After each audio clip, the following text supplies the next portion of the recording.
Welcome to the Regular Menthol Podcast, where we discuss Kino movies. My name is Tate. My co-host here is Chris. Hi, folks. Well, we're going to just give our thoughts on the movie today because it just came out. We're discussing the movie The Odyssey, starring Matt Damon, Anne Hathaway, Tom Holland, and Robert Pattinson. King, how you feeling? We just saw the movie. Just saw it. Fresh out of the theater. 2 nights ago? Fresh out of the theater, folks. Yeah. Let's discuss this polarizing movie that's making a ton of waves in the movie theaters across the country. I mean, there's a lot to talk about here, so I feel like we should just jump right in. It's gonna be a long one.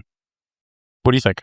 You know the Odyssey, right? Odysseus uses a cunning trick to get his men into the walls of Troy and sack the city. After getting PTSD from seeing the consequences of his own actions, he decides to leave and go home. On his way, he pisses off a Cyclops for no reason and is cursed by Poseidon to get distracted by a bunch of stuff on his journey home. Finally, he builds a raft, makes it home, and shoots a bunch of arrows John Wick style while awkwardly swinging an axe at a bunch of dudes trying to creep on his wife. Afterwards, his wife and him confusingly decide to leave for the high seas again. That's it. There you have it, folks. Here we no are. Need to see it. The Odyssey. Yeah. Yeah, man. So this, just releases in the theaters. So, folks, we're going off just memory of a couple days ago. But I'll be honest with you, man. Like, this movie stuck with me. I think I can remember it pretty much scene for scene. How about yourself? Yeah. Yeah, it was pretty. My memory is not fantastic anymore. I'm losing my mind, as you know, but I think I can recall stuff. Well, I don't know. We'll see. That being said, what were your we didn't really talk about this, but what were your expectations going into this movie? So, like, the online hype with the drama from all these big YouTubers. What were you thinking? What were your thoughts? Well, yeah, the trailer comes out a bunch of months ago, and people start flipping out about the movie. Yeah. And my thoughts going into it were, I'm going to guess that the controversial stuff that they're putting in the trailer is a very small portion of the actual movie. Which it was. And the movie is going to turn out to be good. Yeah. That was my expectation going into it. Yeah. Yourself? Well, spoiler alert, folks. I mean, we're going to be talking about pretty much every scene of the movie. So, spoiler alert, if you haven't seen it yet, you might want to come back to this episode. But yeah, dude, I don't know. I mean, the cast, right from the very the first teaser down to like whatever number of trailers they release. I follow a couple big YouTubers that talk about movies, and a couple that I like, they were like, all right, you know what? We have to wait for it to play out. They were critical of the, some of the casting choices, some of the outfits, I'll say. Quite a few things they were critical about, but yeah, man. I mean, I will say I did nail it on the head last week when I said, what if all this drama was just used for the trailers to get people to go see the movie? Which that's pretty much what it was, because yeah, dude, these characters didn't play a huge part in the movie. For example, Elliot Page, small role, Lupita Nyong'o being Helena Troy. My only thing about these was I know people were all up in arms about it, but my question was, why did they actually get casted for this role? Meaning, Elliot Page is supposed to be this young kid who switches places with Pattinson's character and goes to war. Now, there's probably 40 actors that are younger that would kind of fit this role perfect. What's the choice of on top of that, Lupita Nyong'o playing Helena Troy. What was the decision there? Like, I don't understand. Like, if you're doing this casting, you could have made all these other choices. I mean, it for me, and I said this before, I feel like this is one where Nolan, even though he's like the greatest director and kind of can make his own decisions on the movie, and he has final say, I feel like the studio's saying, we're going to float you $250 million, but before that, we're going to make the final choice. So this, to me, feels like, and I'll preface it by saying, I don't give a shit about the casting. I could care less, but just the whole drama of it, it's like, dude, there's a million other people you could have casted for these roles. You know what I mean? The star power, getting people their asses in the seats comes from Christopher Nolan. B, it's like a Matt Damon movie, Anne Hathaway. So like the Tom Holland's like super hot right now, Zendaya. So these other small bit roles that they were like, okay, well, that's not, people were like, oh, that's not accurate. What do you think? What's the reasoning behind that? It's either some kind of marketing ploy where That's they're what I getting think. this insane buzz for the movie, this hyperbolic buzz to get both sides to argue with each other and have it be more than just 2 weeks in the media cycle. Right. It could also be Christopher Nolan likes working with the same actors. Yeah. So, well, he worked with right in Inception. Well, yeah, yeah, and and you know, it could be this is some kind of insane kind of, I guess, woke thing too. I don't know. I didn't see it that much like that, but I don't know how you felt, but it wasn't even the actors that were getting talked about that had me kind of questioning things. Like all the other actors, I was confused how they're casting these people as well. Such as? Like the homie that played Menelaus. Yeah. Well, another one too, and I'll say this. I saw a video clip where Nolan was being interviewed about why he had Travis Scott. I'm sorry, John Bernthal. Yeah, dude. Yeah. Quite frankly, I'll be honest with you. I didn't think that John Bernthal was that strong in this movie. I think he's playing pseudo Punisher role again. And I'm a big fan of John Bernthal. I think he's a great actor. But I don't know that this was his best work. I don't know. This movie was a great movie. I'll put that out there. We're going to get into a ton of stuff, but I, for one, did not think this movie was super great. The reason I certify it Kino is because I think it did a ton of stuff cinematography-wise that was just phenomenal. No CGI, all practical effects, but we'll get into it. But there's just certain things about this movie that just didn't sit well with me. I think they could have just been done better. But like I was saying, he was doing this interview about why he had Travis Scott in there, and he said something about along the lines of history doesn't pay enough attention to the poets, which is kind of interesting. The fact that this is Homer's, isn't this based on a poem, this whole entire movie? Yeah. Yeah. So maybe it's a nod to that, but it's just interesting. It's like, okay, you're having this musician when there's a ton of actors who could have done this thing. He's standing on this, table at the beginning, like talking about some crazy story or doing this poem. Well, there's a ton of actors who do this for a living. Not saying that Travis Scott, it was like a 2-second bit, but it's just like this weird casting of certain people. And, it just, to me, I'm just curious of what your thoughts were, where it came from. Well, it seems forced. Yeah. Like, oh, I'm going to have Travis Scott in my movie. Right. Again, it's a small role, so it doesn't really matter for the overall scope of what we're talking about. But it's like there's so many of these casting choices where you're like, is this forced? And I say John Bernthal because in the movie, he plays Menelaus and he's bald. And I'm watching this, I'm like, why is he bald in this? He's a bald cell, bro. Yeah, why did he cut his hair? Yeah. What was the purpose of that? I mean, it doesn't matter really, but it's another thing in a long list of like, why did they do this?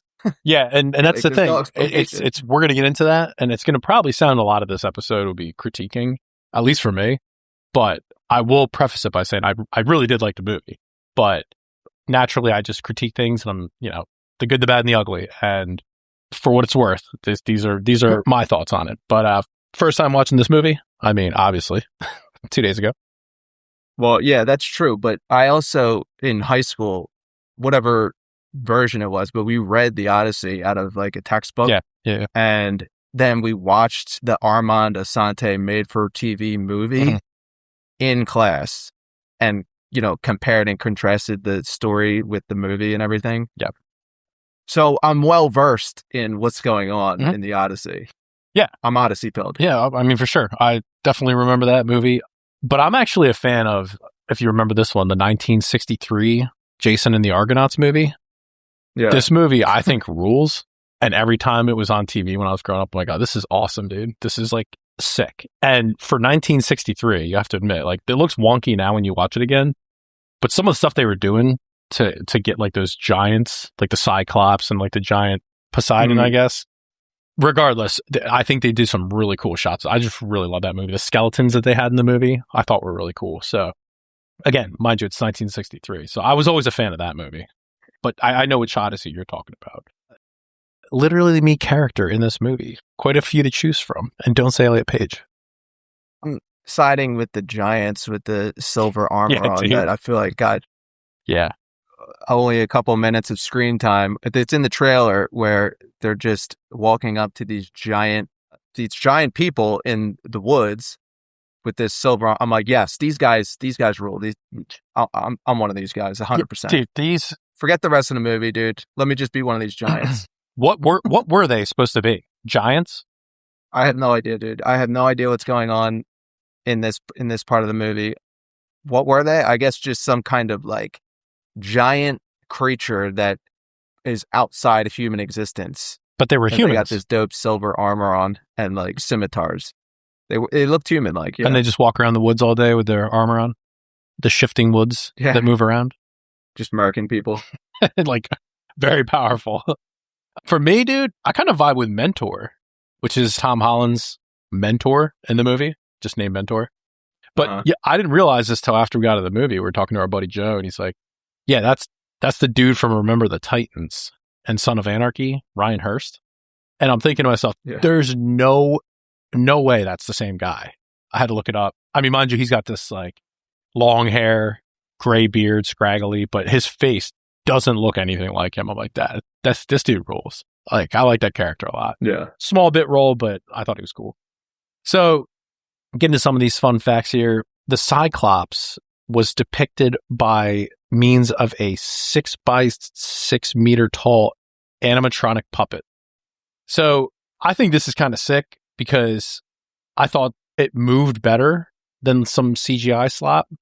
So, I end up looking it up, and sure enough, dude, they had this giant puppet on strings that like they CGI'd the body to. And I don't even know how that works in terms of putting the skin and stuff on it. But dude, I thought the Cyclops was a nice touch. It looked good.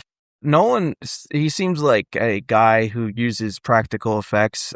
I mean, obviously a lot of the movies got crazy CGI stuff in it, but like I was watching a movie for Tenet, the making of Tenet, and he bought this giant like cargo ship to crash into a building. Yeah. And it was a real ship. It was a real plane that he bought. And I was like, okay, this guy's kind of into it. If they're giving you $250 million, like, all right, I think I'm just going to build a giant Cyclops. Dude, and I know we can CGI this, but maybe we could save money by just building an actual Cyclops. But you don't think that it moved better and looked better than it would be if it was CGI? 100%. Like full-on CGI? Yeah, because with CGI, you know how it is. With CGI, you have the whole, like, your eye can see there's something wrong with it and everything. So anytime you can fit in practical effects, especially in something like this where there is horror elements, 100% you got to do that. Well, in the same vein, though, to light the massive Troy night sequence authentically without using fire, cinematographer Hoyt van Hoytema's team invented devices called pyrophedrons. So these are triangle-shaped circuit boards studded with hexagon-shaped arrangements of LED lights that emit light mimicking the color and movement of fire.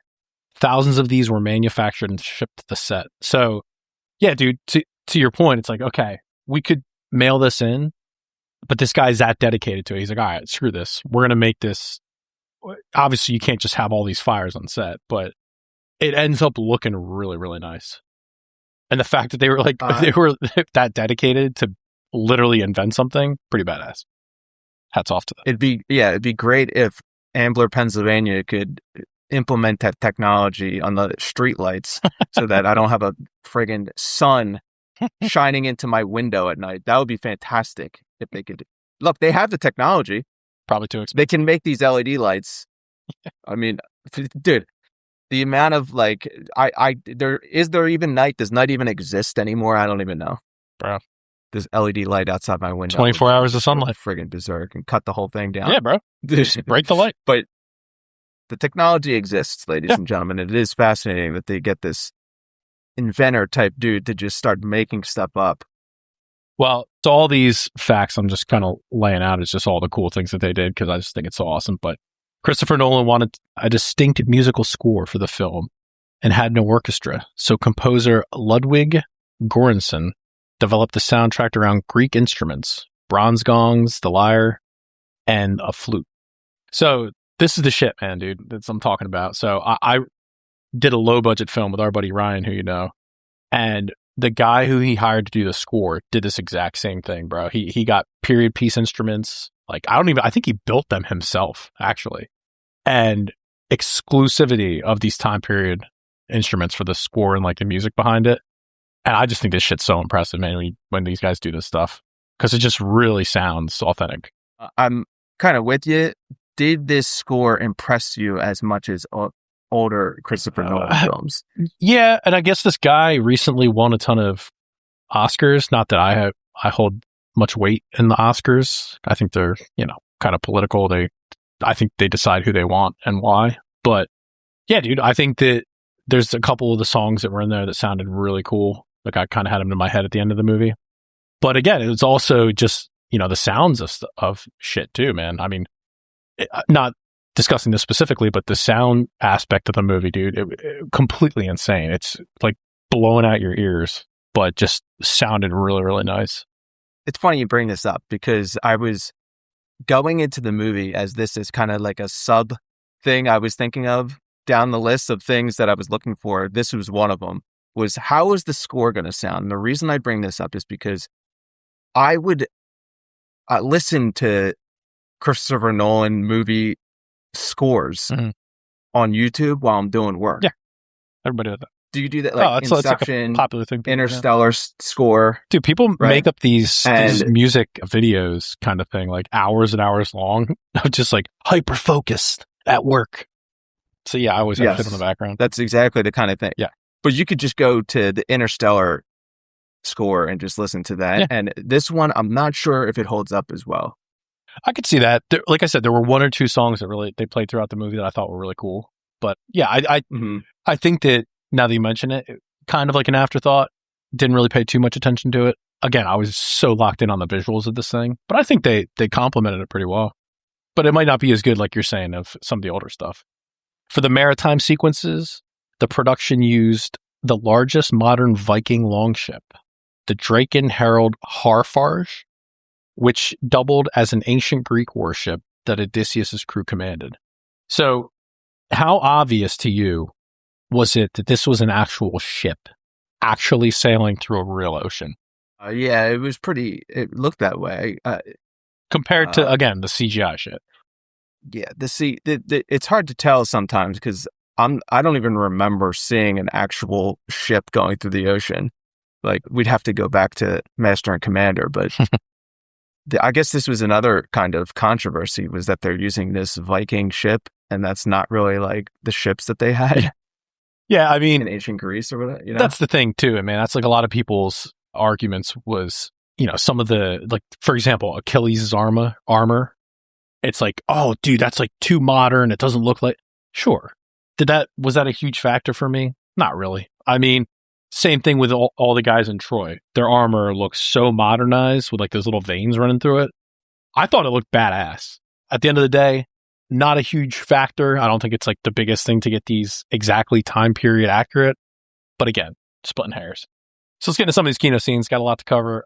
I want to discuss the three main characters off the bat and who plays them. Specifically, Matt Damon as Odysseus, Anne Hathaway as Penelope, and Tom Holland as Telemachus. What are your thoughts? I think that each one of these people, the out of the three you just mentioned, Tom Holland was the best. Really? And the reason why is because Tom Holland looks like some kind of child. Yeah. I guess this character is supposed to be this, I don't know, 20-year-old dude. Right. But he looks the part as this kind of childlike figure who doesn't have the power, the gravitas to stand up to these suitors. So I think he plays that role well. Yeah. And his face plays to it as well. Whereas like Matt Damon, Matt Damon looks like some kind of everyman. Yeah. I'm not I don't know if this makes any sense, but when I see him, I don't necessarily think Odysseus. Yeah. I think more Matt Damon. I think Matt Damon. Who could have played it better, Ben Affleck? Yeah. I don't know, but it's just like the look of his face looks not Odysseus like, and I don't even know if that makes sense. No. It's just like a hard thing to describe. Yeah. So Anne Hathaway, I guess. I mean, these people are supposed to be old. Like, this guy is out for 20 years. Mhm. He leaves for 20 years. Well, they just grayed his beard out and grayed his hair. Like, she is supposed to be 20 years older than when he leaves. Yeah. So in that sense, she is in her 40s.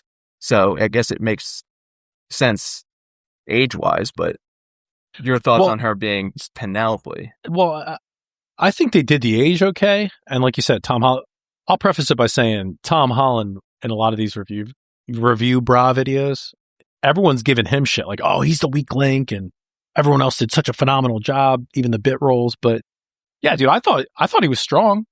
What for me, it's about the three of them together, right? They're supposed to be a family unit, and like the scenes between Damon and Holland were the strongest. The scenes between Holland and Anne Hathaway, I thought just didn't sit with me. Didn't like them. I think Anne Hathaway's a great actress. Don't think this was her best stuff. Love Damon. Don't think this was his best stuff. I don't know, dude. I think standalone, they were okay. But when they interacted, it was just something about it I can't quite put my finger on. As soon as we got out of the theater, I said that to you. I'm like, I don't know, dude. I didn't like their charisma together, their chemistry. No chemistry. You know what I mean? Do you feel that? I get it. So yeah, I mean, I know a lot of people were saying that, you know, the big critique was, why did Nolan choose to use American accents?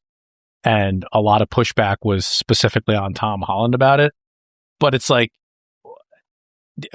you know, it's either all or nothing, right? So what do you think would have been better in terms of accent wise? You think they should have went American accent or something else?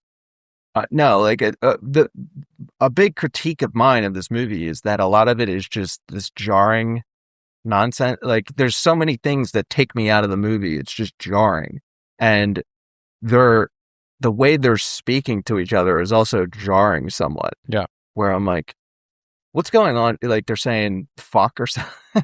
And it's like, that doesn't seem right. I don't know. Something about the dialogue doesn't seem right. You know what it is? It's probably the fact that they're using modern verbiage and modern language with an American accent. So you're like, okay, they just plopped these people into 1200 BC. And you want me to believe that? So your subconscious is saying, yeah, this isn't right. This doesn't feel right. Exactly. Yes. It's not, it's something in the back of my head is picking up on something not being right about this whole movie, but specifically, this is one point. And, you know, we're talking about Tom Holland. The problem with Tom Holland isn't that he's bad in this movie or that he's cast wrong. The problem is that you're just seeing a lot of Tom Holland and Zendaya everywhere. Yeah. And what is going on with that? Hollywood's power couple. They have some kind of pact with the devil? Yeah. Exactly. Yeah, exactly. Like, there's some kind of demonic activity getting these people put in every movie. Yeah. And that's more the issue. But if you could get past that, I feel like Tom Holland does a good job. But well, what is Zendaya's just character? Shock of seeing all these two. Yeah. What is Zendaya's character exactly? She's a girl who dies at Troy, and she's just kind of haunting Odysseus's memory. Is that accurate? Is that what she's supposed to be? That's another thing. So, like, I don't know. So she's supposed to be Athena, the goddess Athena, who is taking this woman's form, who I guess died at Troy, who is giving Odysseus PTSD. Yeah, literally. But you're you know, like, in the Odyssey, it's like Athena wants Odysseus to go to Troy. She's supporting him, and then gets a little upset by them sacking the city. Yeah. So why have him go to Troy? But there's this whole other aspect of, well, one of the things about this movie is, like, what is the underlying theme of this movie? And it's like an anti-war movie. Yeah. And it feels that way. you can't have Athena being like, hey, you need to go to Troy and you're going to be my guy in Troy, if you're going to then have her be this PTSD revenant that haunts Odysseus. Yeah. So you can't have both at the same time, you know? Yeah. And quite frankly, I told you this after the movie, I do like where the direction that they took on a grander scale of what this movie was about, where Odysseus in the end realizes he's walking through Troy. He's like, we just murdered a ton of innocent people. I actually do like that to add layer to the character and to give it depth, a little self-realization. But the reality of this situation is that's not what this was. That's not the character. These dudes are well, correct me if I'm wrong. No, you're right. But the thing is, then they have to change a bunch of stuff. Exactly. About the story. Because then you have to make, like, his whole thing during this whole story is him being this PTSD guy. And you have to change a bunch of stuff to move the story along, so that the real reason, like, they get off track and everything is because of his hubris in like in the story. But that's not going to play if you're going to have him be, PTSD, sorrowful for the things they did in Troy. Right.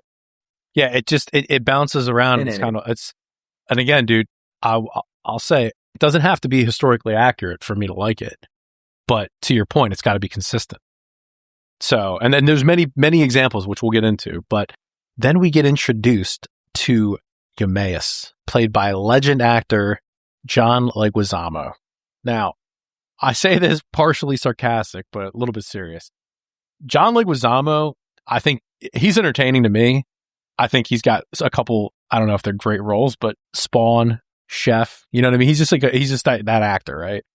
Do you think it was the right choice for fucking John Leguizamo for this role? I don't know. I guess so. It's crazy to say this, but John Leguizamo was one of the least jarring things of this movie. Go on.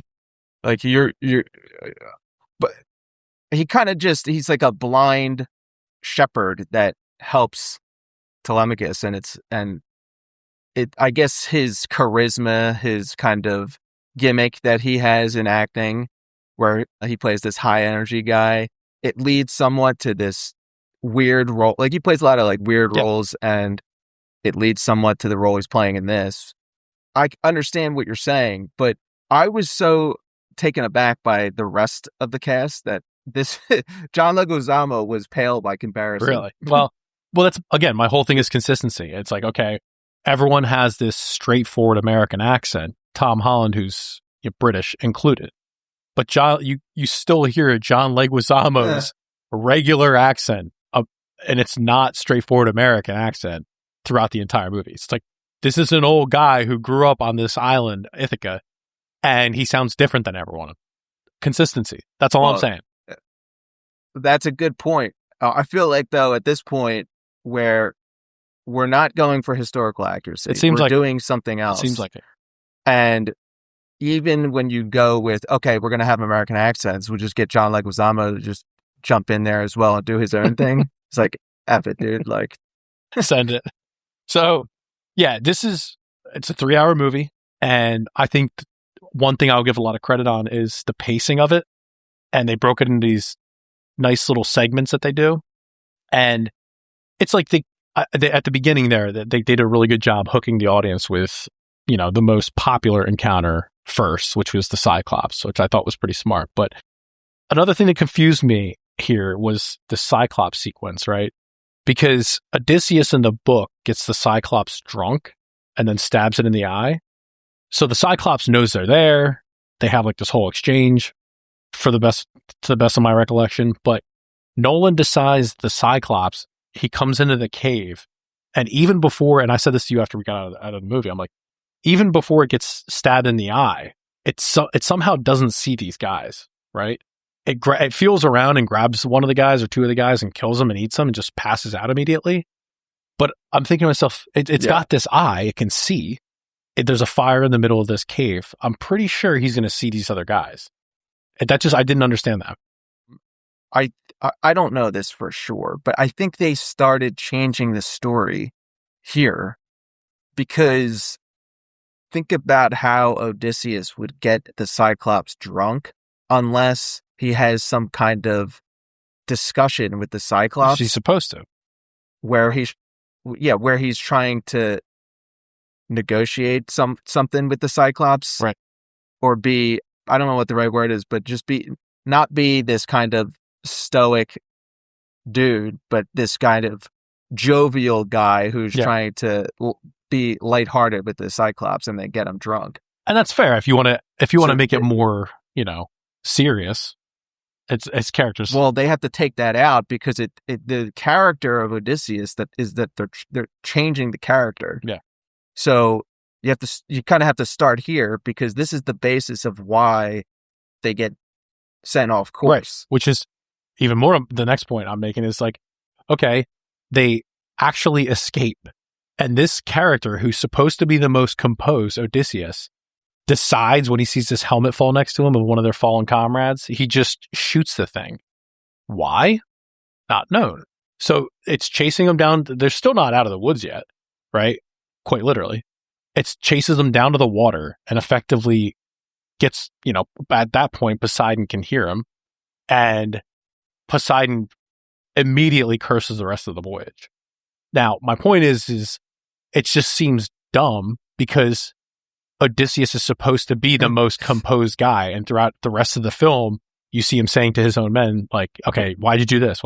He has all the answers. But in this one brief moment of emotion, just shoots this thing. I'm not buying it. Yeah. Well, it's because in the original story, Odysseus is incredibly prideful about being the one to defeat Troy. Yeah. So he's like this dude with all this hubris, and he initially says to the Cyclops that his name is Nobody. So that when they stab the Cyclops in the eye, the Cyclops runs out of the cave and starts calling on his Cyclops brothers to help. And he says that, nobody stabbed me. So the other Cyclopses think that no one stabbed him, so they just don't even answer his call. Right. And then when he's leaving, because he's got all this hubris, he taunts the Cyclops and tells him his name. And then the Cyclops prays to Poseidon to curse this dude. Yeah. That's the reason why they go off course in the actual story. So obviously you can't have Odysseus in this movie doing that stuff because you're playing his character as this, shameful of what he did in Troy. So this is where they start changing the character and the story itself. Right. And that's why that scene where he shoots the Cyclops, because basically for no reason, because he got emotional, is kind of out of place and doesn't make much sense. Yeah. Yeah. Again, dude, you can take this movie and have your own iteration of it any way you want. But it just, at that point, dude, if you're going to have them go in, just have a little back nook in the cave where they go and hide. Don't just have them be in plain sight. And then the Cyclops who can see with an eye, it just doesn't make any sense to me. It's just, I don't know, it's like really bothered me. But next you get this scene, they're kind of, voyaging out after this one guy in the first island says, he's like, don't travel that way because, and this is another thing too. I hate to sound super critical, but Odysseus like, I want to get home. Now he does make mention that he doesn't want to follow Agamemnon because he's had enough of him, for one lifetime. And he says, we can even shoot this other direction, see some of the world and get home maybe before them. But you would think that, okay, you're still traveling across the ocean. So it might be better to stick with, I know that they had what 2 or 3 ships when they set off, but you would think you want to just stay with the fleet, maybe fastest way home, straight line. I don't know. But again, here nor there. But you get to the second setting with the witch. Now, this kind of messed with me, bro, because this whole transformation of these guys, kind of wild. But I like the setting. Really, really nice. This mountainside. You see these big cats that were formerly soldiers transformed all the way up to the cottage. But one thing I noticed right away was, his men go off and they say to her, okay, she's like immediately thinking they're going to hurt her and yada, yada, yada. But she's like, take off your armor and weapons and put them behind the house. Well, his right-hand man, I can't remember that character's name, but he immediately sees this and it shows him take a pause. And I'm thinking to myself, bro, why would you not just go in and question her? Why is there a ton of armor back behind the house? Like that's not some kind of red flag. It seems that way. It seems like it would be a big red flag. I guess they were so hungry that they just overlooked it.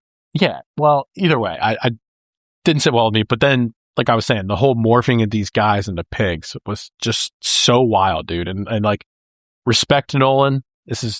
They used molds for this and practical effects, no CGI at all. And some of it looks a little wonky, but I think it's the best you can possibly get while using these molds and stuff. And it's like, if you notice the camera, it kind of tracks by like, you know, things that are cluttering up the foreground, like tables and like, I think it was her dress. And that's how you see them come back and you see like a guy's bare back. Cause there's no way to achieve it without, you know, having that. But again, like I said, when she's like sticking her hands down their mouths and shit, kind of alarming to watch, not gonna lie, but it was wild. And then you had this other Nolan trick where if you notice the guys were eating like I think it was tripe or like some kind of noodles or something, and they're just like pulling it out of their mouths. It was like super, super hard to watch. I'm like, this is fucking weird, man. But either way, I thought they did a really nice job with that. Yeah, there's a bunch of horror elements in this movie where, if you're familiar with the story at all, it's kind of cool what they did, where they turned it into like these actual real horror scenes. Yeah, and this is one of them where you're like, damn, dude, this is kind of just disgusting and weird. I love the way they do this. Yeah. I'll say that like this is another major story change.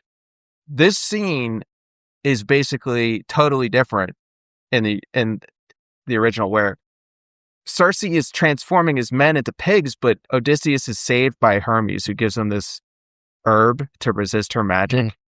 And once she figures out she's been bested by him, like she can't turn him into a pig because he's got this herb in him, right? She takes him to bed to have the sex in order to, you know, turn his men back into humans. Yeah. So basically after that, in the original, it's like he's just having relations with this witch, and his men have to convince him to like, yo, dude, we got to get back on the road. Yeah. Like, we've been here a good time. We got to roll though. And like, he's so caught up in the pleasure of the world, of the comfort of this lady, that he has to be convinced by his men. And it's like, wait a second, dude, this is totally different. Like, they're going with this whole feminist angle, perhaps. I don't know exactly what's going on here, but basically she's turning these guys into pigs in the Nolan version because she's just assuming that all these dudes are going to rape her.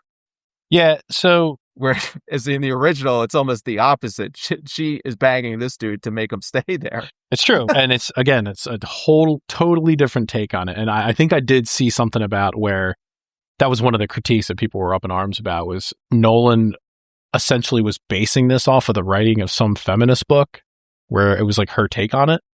And this was an example where it was funny the way that, because it stuck with me. She's like telling him about the men or whatever and their pigs and yada yada. And Odysseus says, "Did they hurt you?" And she's like, "Well, no, but they would have." And I'm like, is this Nolan just inserting just to screw with her? I'm like, okay, well, she looks dumb as shit because the way he delivers the line is, okay, well, they didn't harm you. And she's just like, yeah, but they would have. Right. It's like a very feminist reaction to like, but men are pigs, quite literally turning them into pigs. And then another example of this whole femininity of it is when Penelope and Telemachus are arguing about what's going to happen to the throne, because he's obviously trying to take it. And she pops off about something about she can't be in charge because she doesn't have facial hair. And again, dude, super wonky. This chick is crying over her husband who's away, wants him back, and protecting her son, and just out of nowhere pops off about not being able to be on the throne because she doesn't have facial hair. It, well, it didn't and then track she for pops me. off. She goes like, "I want Odysseus." That's it. Exactly. And you're like, "Oh, I've heard this. I've heard this before in real life. Wow, I've heard this exact Go argument on. before." I mean, it's like, yeah, Odysseus isn't there. Right. So you popping off about it solves nothing. And, it's just like, where are we going with this movie? Well, because like in the original, it's like, yeah, well, she already knows that. Right. She doesn't need to like state this outright. She already knows that she can't be on the air. They got all these dudes out here who probably could just kill him if they wanted to. But these suitors, but they're playing it safe for now so that they don't draw any ire from the people. Yeah. But the ultimate reality is like, she can't be on the throne because there's all these dudes out here that they're going to kill her. Yeah, exactly. And that's the whole thing, dude. If this was a movie about something happening in, I don't know, 1950, sure, I'll buy that. This is 1200 BC. So it's an interesting choice to go this whole feminist route, or at least, having like little inserts like this about femininity. It's like, okay, interesting take. Not sure that it works for 1200 BC for me, but okay, sure. And it's just like, I'm watching this. I'm like, all right, dude. Okay. This is the Odyssey at the end of the day, but okay, sure. That works. So then there's a scene where they're battling the storm, if you recall this. And I think you mentioned this after we saw the film, but they're on the ocean. And dude, this fucking, like, we're not even in an IMAX, dude. We're just in a regular theater, pretty big theater. But like, there's this booming noise, thunder, lightning, and all these flashes that are happening. And I'm sitting there in my seat. I'm like, bro, I'm like having a minor panic attack. Were you feeling that? I think you made mention of that. Yeah, I've never had this happen before, where you hear growing up that if you watch Pokemon, you might have a seizure or something because of the flashing lights. I remember that, yeah. And I was like, oh, wow, I guess that happened to some kid. That almost happened to me in this theater. I'm watching this scene. I'm like, am I about to have a seizure? Dude, that was gnarly. The flashing lights was disrupting my brain so much to the point where I was thinking they were injecting some kind of MK Ultra mind control program in me. I'm watching this. You're right, though. It's so goddamn loud, which is somewhat appropriate because they're getting destroyed by this storm. But that combined with the flashing lights almost gave me a goddamn seizure at this point. Yeah, it was interesting. So yeah, forewarning, folks, that the scene where they are battling the storm, you'll know it. You might just want to step out for a second. But made mention of the pacing of this film. Very, very well done. I liked it a lot. But again, dude, I sound horrible because I'm like, I feel like I'm just shitting on the movie. But again, it's just little critiques that I thought that just could have been done better. But they go to Hades, okay? And I wanted it to be drawn out a little bit more, man. I think that they could have, like, it's something when you're going to travel to the underworld, I feel like, and again, I'm going off memory, so I can't, maybe I could be completely wrong if I rewatch this, but it felt a little bit short, dude. Like, they could have established it better, because I had to zip out and take a piss so bad. I was back within like 90 seconds. And at that point, he's already talking to what, the blind guy down there, Tiresias. And you even told me afterwards, like, oh, they saw Agamemnon down there. I'm like, how do they establish Hades and talk to Agamemnon in a matter of like 90 seconds in the film? Like, this is the underworld, dude. There's video games where you can play and they'll have a longer cutscene of, God of War. Try God of War. It's like the cutscenes are better than this establishing shot of Hades. Didn't sit well with me. I was like, dude, they could have really done more with this. Yeah. I mean, they're going to the underworld, and it's basically just a dark island where the dead are coming out of the ground. It's interesting, grounded in reality, I guess. I would have liked to seen something more elaborate for the underworld. For sure. Also, they changed the story here again. I mean, it's that I don't really care that they changed the story, but it's why they're changing the story. They're all setting up this whole thing. Like, he's supposed to meet his mother in the underworld, who he's shocked to see. Oh my God, why is my mom here? She died of grief, waiting for him to return. Right? And that's like a scene where you see your mother in the underworld, and you go to hug her and you can't because she's a ghost, right? Kind of glossed over. They didn't even have that. Also, the reason people thought that Elliot Page was Achilles was because they see Elliot Page's character Sinon and like giving him shit for, lying to him about that was a cool scene, being inside the horse and whatnot. But in the original, it's like he sees Achilles in the underworld, who talks about the tragedy of death, and it's just like the stark departure from his motivations in the Iliad of wanting to be remembered for all time. Like he gives up on that once he becomes a ghost. He's like, I'd rather be alive and be a peasant than be a king of the dead. And it's like you get a closure on Achilles. Like, yeah, maybe it's not a good idea because you're going to be dead when they talk about you for all time. It doesn't matter because you're dead. Yeah. So I think that again, I think Elliot Page actually did a good job with this scene. I think it worked. If you're choosing to go with that narrative and that character, sure, that's a different take on it. Fine. Do you think that people would have rather seen that or seen the scene that you just referred to with Achilles and having that whole philosophy of like living forever and the guy who could not die and then him coming to realization? Well, they probably would have rather seen Achilles because it's like Achilles is in the Odyssey at this one part and he's obviously a popular character and it gives a little bit of a lesson on. That's what I mean. I'm going strictly for lesson, right? Exactly. The futility of it, as opposed to this guy's story about being pissed that he got lied to. Like, I guess it doesn't really matter though. Like, and then you get Agamemnon, who's in the underworld. Well, that's what they're trying to do. They're subbing in Agamemnon for Achilles.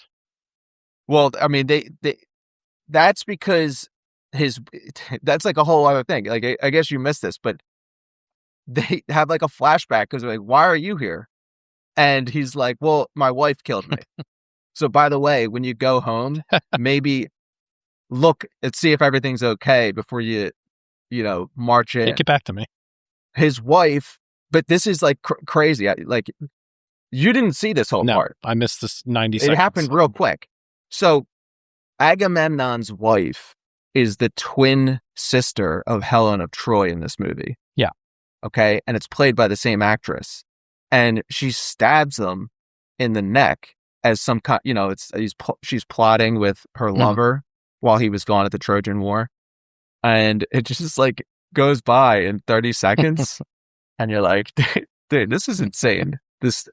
Well, speaking of Achilles, does this movie beat Troy? Is this movie better than Troy? No, dog. Dude, I'm sorry. Troy is a goated movie. I'd have to agree, man. Troy is... Dude, this is some of the things we talked about afterwards. Is like, in the final fight sequence, they broach the walls and you have Odysseus and company trying to open these walls.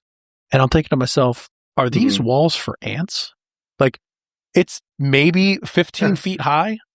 Now, sure, they want to make it look more realistic. Fine. I get that the walls and the giant doors in the movie Troy are, they're for effect.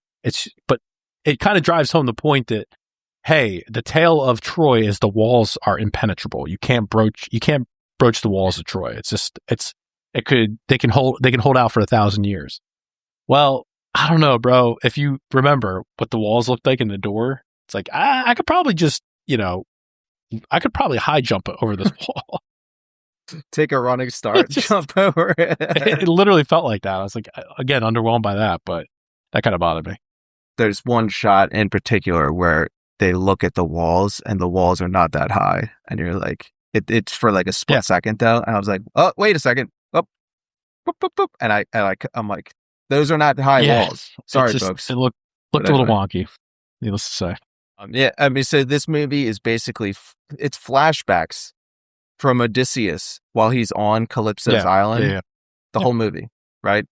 And it's a bit ambiguous to me what's going on with this. Go on. They show her treating his wounds with this flower, this opium-like flower. And the flower's side effects are that it makes him have amnesia and he becomes addicted to the flower. He keeps wanting to eat these flowers.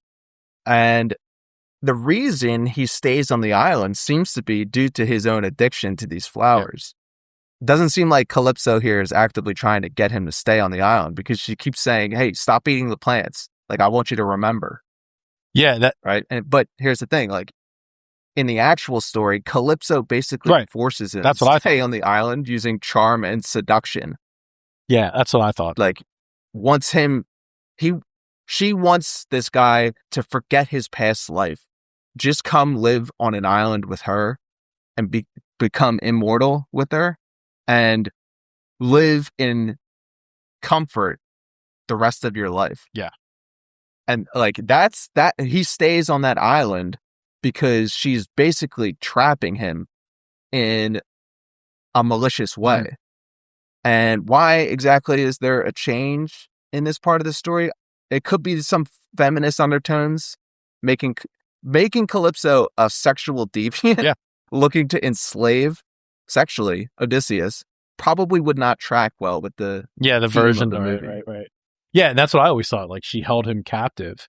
And to your point, I'm watching this and she just does this 180 and she's like, no, stop eating. He's like, you made me eat these flowers the whole time. And she just kind of like, and again, Charlize Theron kills this role. I think she does a great job, but it's like, it just felt lazy. She's like, well, I knew I was not going to be able to stop you because your mind's so strong that you'd want to go home, your urge to go home. It's like, I don't know what's going on here. It seems a little wonky going back and forth with this. But to your point, that seems to be the case where it's like, okay, we can't make this chick Calypso be holding him against this guy. And it's just kind of like, okay, if that's the way you want to go with it, sure. Dude, in the made-for-TV movie with Armand Assante, Vanessa Williams plays Calypso, and she's just like super hot, like looking scantily dressed and everything, and you're like, okay, I kind of get it. He's just gonna bang this woman while he can't leave, and it just turns into 10 years, because it's like, I can't go anywhere. And also, she's not gonna let me leave, but also, like, she's giving me some good poon. Like, it's funny, the fact that you just mentioned this, and I'm going again off of memory from a couple days ago, which isn't my strong suit. But if I recall the shots when he's on the island with Calypso, if you notice, he's always lower than her. She's always sitting higher than him, looking down at him, which is interesting. Kind of adds. Like, why can't he remember on the island? It's like, it's revealed that he's eating these plants and everything. The lotus plant. Like, what's going on exactly? Like, it's so confusing. Like, he has amnesia.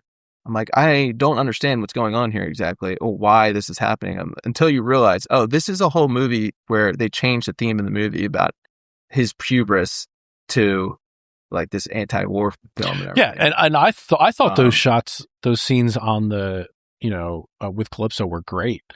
And again, it's a 3-hour movie. They have a ton to cover, but I would have liked a little bit more time to flesh that out. But again, it's like when you're going that direction with it, it's like, okay, well, it's not, I don't know that it can tell me anything more than what it's telling me. But I thought they were shot nice. I thought that was pretty cool. Pretty cool take. So basically, like, Odysseus gets back eventually. He builds a raft. He gets back to Ithaca. And he's pretending to be a beggar so that he's going unnoticed and everything. And then there's this fight scene where he strings his bow because he's the only one that can do it. And everyone knows it's him now. And it's just this super awkward fight scene. There's these strange, awkward pauses where he shoots a guy and then like another guy, it's like a pause. And then another guy's like running at him and he shoots him. And he's just kind of like running around like his head's cut off. And there is an actual part of this movie where he is swinging an axe 360 degrees around. Yep. Like, if you're familiar with Diablo 2, a whirlwind barbarian from Diablo 2. It looks absurd. Yeah, dude. I don't know that was an axe, though. I think it was a big club. It took me out of this scene. It's a big club that he's swinging. It might have been an axe, but either way, yeah. Or maybe he grabs the dueling axes that were tied together. But yeah, dude, he hits the guy and it makes this crazy thud sound. There's not enough force, okay, for him to launch these guys across but yes, getting to your point of it seemed wonky because they would run up and then stop. I remember exactly what you're talking about, because it's when he grabs the bow and arrow and he shoots the first couple guys, he turns and it's just kind of funky. Like the coordinator for this that did all like the stunt coordinator and the weapons and shit. Sorry, bro. Ain't working. Ain't tracking. I was not. It was a huge build. Yeah, it was a huge build up, and quite frankly, I love the whole, the way he tricks them, and like he finally comes back, gets his revenge on the suitors, and the whole stringing of the bow looked badass. It was really cool, shooting the arrows through the axes, and then to your point, the fight scene just super uncoordinated. Felt like they probably should have retaken it a couple times or used different angles, because it just, it was visible, I would say. It took me out of the scene, to be honest with you. I didn't like it, but whatever. Like they get through the fight scene, and then it's the end of the movie, right? And they're hyping up this ending though, where initially when Penelope and Odysseus are talking about the fact that he has to go to Troy to go to war, she's saying like, "Oh, let's just run away. We'll get on a ship and go towards the setting sun," right? And at the end of the movie, they do just that.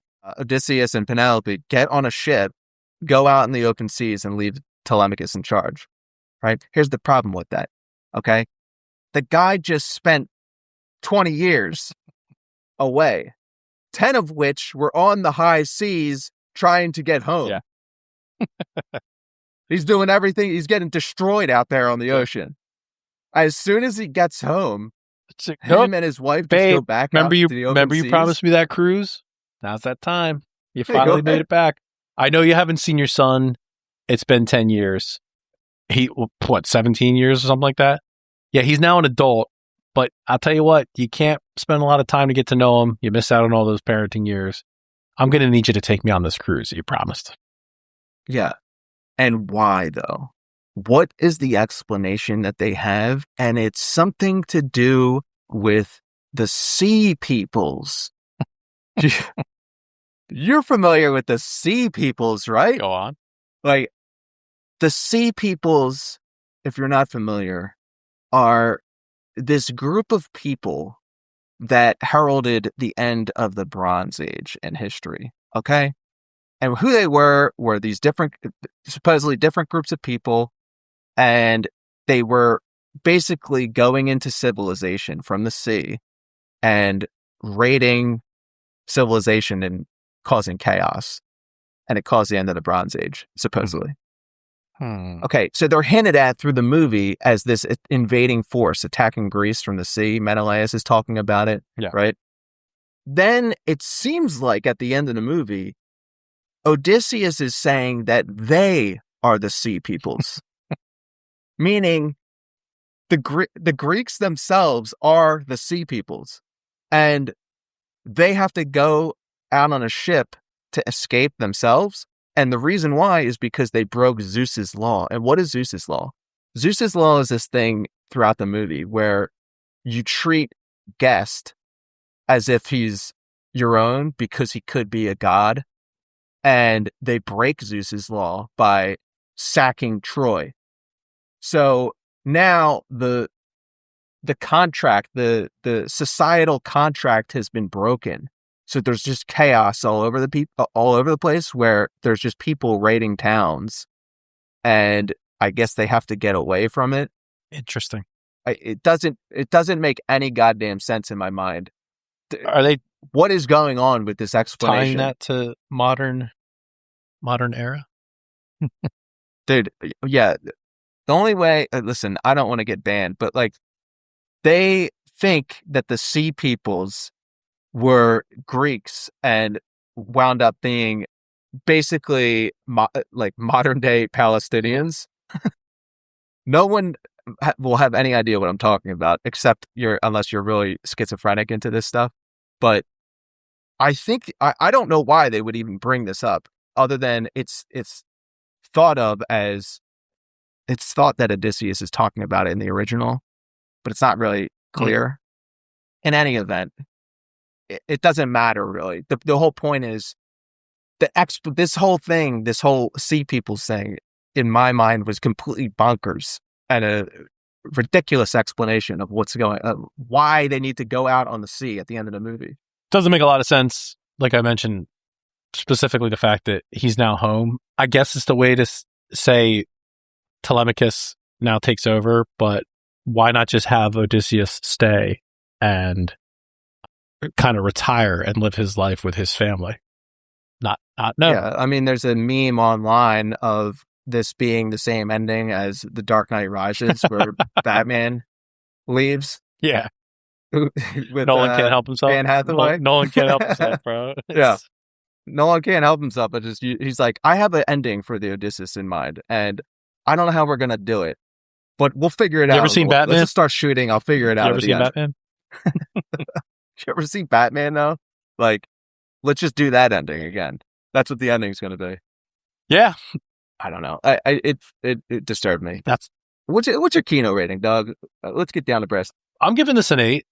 I know we spent the entire episode critiquing this. I mean, that's part of the job. But dude, there were so many good things about this movie for sure, and the cinematography of it.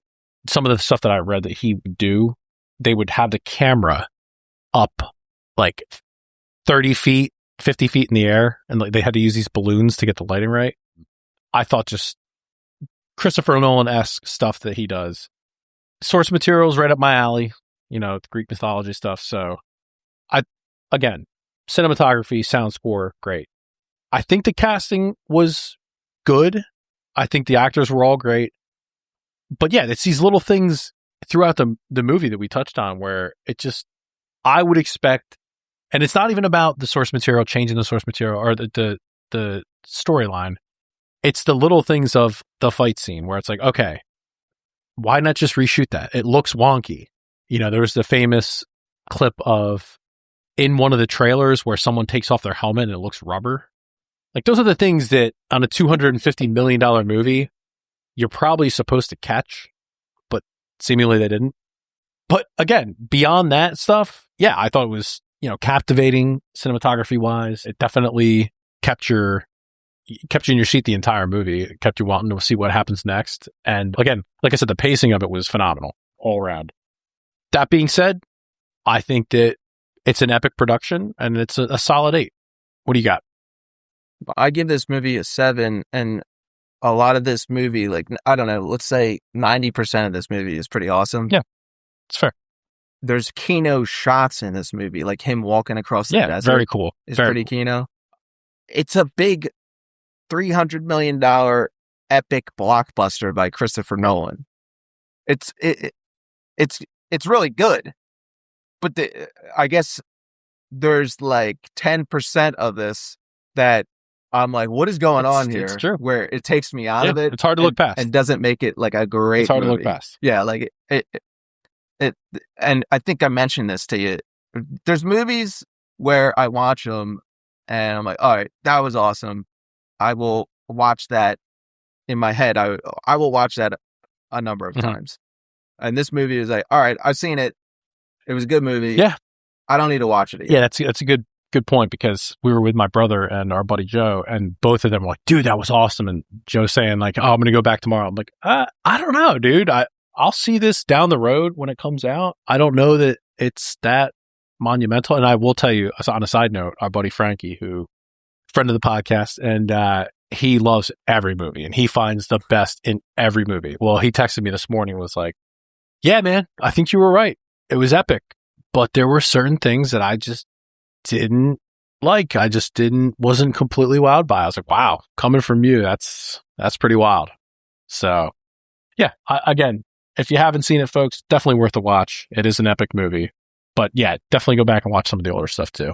Please share episodes. You can email us at regularmenthol@gmail.com or the website, www.regularmenthol.com.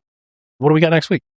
Well, we have Ace Ventura, which is awesome. It's just this shining moment of my childhood. Ace Ventura. Oh, pet detective. I always wanted to be a pet detective myself. Yeah, this is a good one. This is one that I can quote pretty much verbatim. So that'll be a fun one to get back to a comedy. Till then, catch you on the next one.